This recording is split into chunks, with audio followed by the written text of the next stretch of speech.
I'm live. Okay, it's my second reading today because I need to know the end of this. I've already got another book lined up. This is Joan Grant, Scarlet Feather. It's a book about her far memory as Piyanah. Joan Grant lived in 1907, or was born 1907 till 1989. She was a famous writer in her days, but it was little known that she wrote from her own far memories. She was married 4 times, very interesting woman, and I have read all the ordeals and journey of Piyanah and Raki, who have now moved with their tribe to the south and are going to start a new encampment at the place of their corn growing. We're not quite there yet, because they have to go over this land where no one has yet come back from. The chapter is entitled Great Thirst. When the Blue Smokes heard that we intended to go south over the Great Thirst, they were appalled at what they considered the deliberate suicide of an honored tribe, until after doing everything in their power to make us change our minds, they became overnight helpful and enthusiastic. It did not take long to discover why they had changed. The chief had decided that if I had at least been persuaded to use my magical powers, I would cause rain to fall so that the waterless desert became fertile, rivers would flow in forgotten watercourses, and as it would be a long time before other tribes came to know of such an extraordinary occurrence, the Blue Smokes would be able to extend their territory without hindrance. Their women made water skins for us, as we were each to carry 2 in addition to our customary load. They prepared a store of dried meat cured without salt, cheese made from goat's milk. Their breed of goats was larger and more prolific than those we had tamed in the places of the 2 trees, and a store of breadsticks, bulky but easy to carry. They also gave us several skins of sour fruit juice, which was unpalatable, for it took on the taste of the hide, but they assured us it was excellent for quenching thirst. All these gifts were made with diffidence. The chief would say, "I know well that the chief of the Heron does not rely on the provisions needful to ordinary mortals. You thirst and the clouds open. You wish for meat and a sleek hind comes trotting towards you. It is overwarm and a cool breeze blows from the north. And if the night is cold, you cause the thorn trees to burst into flames. However, most honored chiefs of the Heron accept these gifts as a sop to my mortality. It pleases me to give you the best that I have, to be tolerant of me as would a river be if a squaw threw in a jar of water, hoping to increase the roar of the rapids." I had despaired of ever curing him of superstition, so I accepted his offerings in gratitude and did not stress that I was well aware of the dangers of the Great Thirst. During the preparations for this last stage of the journey, I became sure that the child who was going to be born to Raki and me was already strong in my body. By the signs in myself, I knew that most of the other squaws were also with child, but decided it was as well that for a while they should continue to ascribe their thickening of their bodies to ease and plentiful food.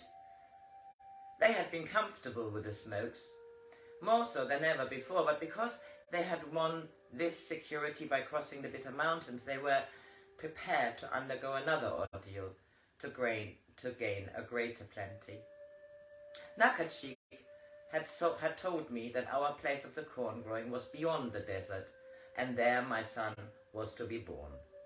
I could not betray my son, nor his father, nor his grandfather, yet sometimes I found it almost as difficult as the hours of waking to keep the security of a dream, as it would have been to prove its source to the others. To Raki, my dream of Nakachik was as vivid, perhaps even more so than it was to me, and he was serenely confident that the great thirst was the last ordeal through which we had to pass. Gorky and Cheka, Rokina and Tikini shared this confidence. The other men were obedient, but I knew they grumbled among themselves. We were taking them from hunting grounds that were close and easy. We were depriving them of the admiration of the blue smokes, with whom they could feel mighty without doing anything to justify this vision of themselves they saw in another man's eyes. I told them the blue smokes despised them as weaklings who required the companionship of women, but they found it convenient to think I spoke in jest. The blue smokes came with us to the last river north of the desert, 5 days' journey from their main encampment. It was a small river flowing between high banks and bordered by a belt of vivid green.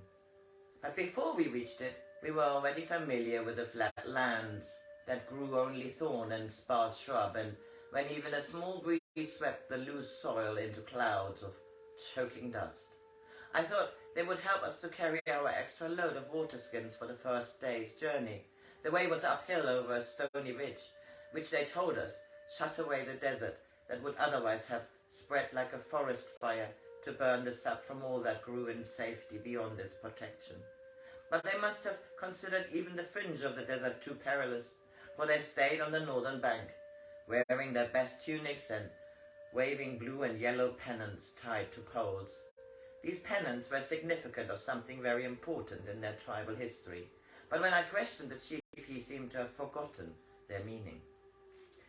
Some of the blue smokes had wept when they said farewell to us, but I was never sure whether it was because they thought we were deliberately going to meet death, or only because I was taking them from the magic, which, had we stayed, it might one day have used in their favor. Yeah, they must have camped where we left them, for when at sunset we reached the crest of the barren hill, we could see the smoke of their cooking fires in the distance. On the evening of the second day we reached a water hole. It was brackish but drinkable, so we were able to fill the water skins that were already empty. We caught some lizards, which the blue smokes had taught us were wholesome to eat, and though none of us liked the taste, we roasted them in hot ashes. During the next day, we several times saw that in the distance seemed to be pools of water, but when we reached them, they proved to be depressions filled with white earth, which resembled snow, for it had a hard, brittle crust. Crossing one of these, a woman stumbled and fell. She had grazed her knee earlier in the day, and I saw her flinch and then stoop to brush the white flakes from the raw flesh, as though they hurt her. I was reminded of the child Piyanah thrusting her finger into the tribal salt jar and finding that salt stings an open wound. I scooped up a handful of the white earth and tested it with my tongue. Raki was ahead of me. I ran forward and caught hold of his arm. Raki, we were walking through riches for which the two trees would barter a year's work for moccasins and blankets. We are walking through salt, Raki. Salt, so precious that a man can be branded for stealing a handful from the tribal store. I was surprised he did not share my excitement. Yes, it is salt, Piyanah, and if we find water, that may be salty too. Water is precious here, yet by our river it has no value. Unless the great hunters remember us in 3 days, we would barter more than blankets or moccasins for a jar of water. Subdued, I walked on in silence. Later I said, Raki, do you remember that we didn't believe it when someone told us there were places where salt had no value, and there was a legend that the paths of the land beyond the sunset are paved with salt? We didn't believe that either. Do you remember how wonderful it was to be given a little handful of salt to lick once a year when the nanas came back from the place of barter? When the runners came back from the place of barter. It is strange how some things you long for don't seem to be worth anything when you get them. It's like snow underfoot, Piyanah. Almost the same sound and feel when you break through the crust. And it hurts your eyes like snow when the sun is so bright. Don't talk about snow, Raki. It makes me thirsty. It is all hot already, and it will be worse by midday. Everything is salt here. There's no wind, but the salt gets on my lips and stings the sun blisters. We can drink at noon. There are still 4 skins of sour juice. We are better, which is better than water. And how many water skins? 53, sufficient for 3 days. Longer, if we are careful. There may be dew before dawn here, and it will be cooler after sunset. Thirst was an unfamiliar enemy, and our people feared it. They had been born within sound of water, and until they joined the heron, every journey had followed the course of a river. At night we tried to give them the comfort of a watchfire, but the leafless thorn bushes flared, crackled, died into white ash, seeming only to intensify the dark blanket of the night. On the 7th day we found a second waterhole, but it was slightly brackish and too low to replenish all our water skins. That night I heard a woman's voice, shrill with urgency, and knew she was trying to persuade her husband to turn back. After another day of timeless endurance, Raki and I leading, while behind us straggled a file of figures plodding through the harsh sand. They were too wary for rebellion, so Raki need no longer stir them with tales of scarlet feathers.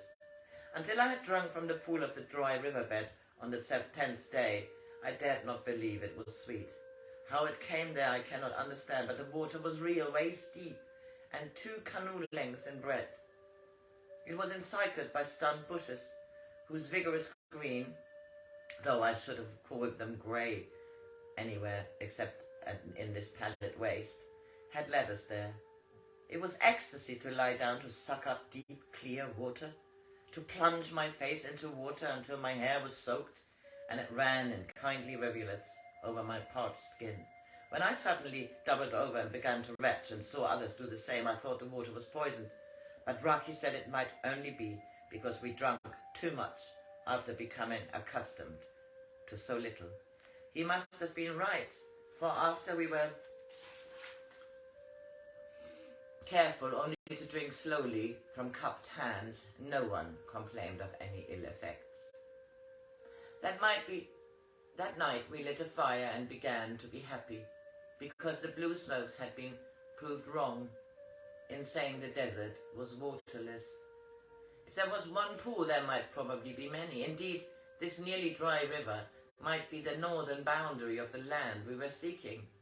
The following morning, after filling all our water skins and drinking deeply, we set off at dawn, singing, because even the least of us were now confident about the future. The flat and ground shimmered with heat, like scum in a gigantic cauldron, and as soon as Raki let us each have a drink, which emptied 3 of the water skins, some of the skins had not been cured properly, and the water was tainted. This reminded me of Nakachik's saying when we had been talking about wisdom: every stale water is precious in a desert. Even stale water is precious in a desert. 3 days later, several of the others said they would see a lake. They could see a lake we would reach before sunset, and claimed there was no need to go short of water during this slow, hot march. Raki told them they could drink as much as they liked when we reached water, and this hope kept them going forward uncomplainingly. He and I were both sure that their lake was only another phantom, of which the desert demons had already sent several to dishearten us. The ground was so soft that we sank ankle deep at every step. I wore moccasins, and the sand trickled into them and rubbed our feet raw. If we discarded them, it was unpleasantly hot underfoot, and the salt ate into every sore and blister. Towards evening, we sighted a path of shrub and hastened towards it, thinking there must be water. But the stunted bushes had been dead for years, if not for generations, and if they had been grown by water, it had long since been engulfed by salt. Yet, though they had held out a false promise, we were grateful to them, for they gave us a fire to guard us in the great echoing waste of stillness, where even the stars had been lit by strangers whose names we never know. 7 water skins divided among 73 is only 4 small mouthfuls. It is difficult not to gulp instead of letting it trickle down slowly down the throat. It is difficult to chew pemmican or breadsticks when you are very thirsty, but we were hungry enough to eat even in spite of thirst. When we saw the clouds massing on the down horizon, we thought it was going to rain. "We must spread out the teepee to catch the rain," said Raki. "If there is a storm worthy of those clouds, each of us can drink well, and we may not get enough to fill the water skins." The clouds were dark as bisons against the pale sky. Suddenly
battery almost empty. Bye.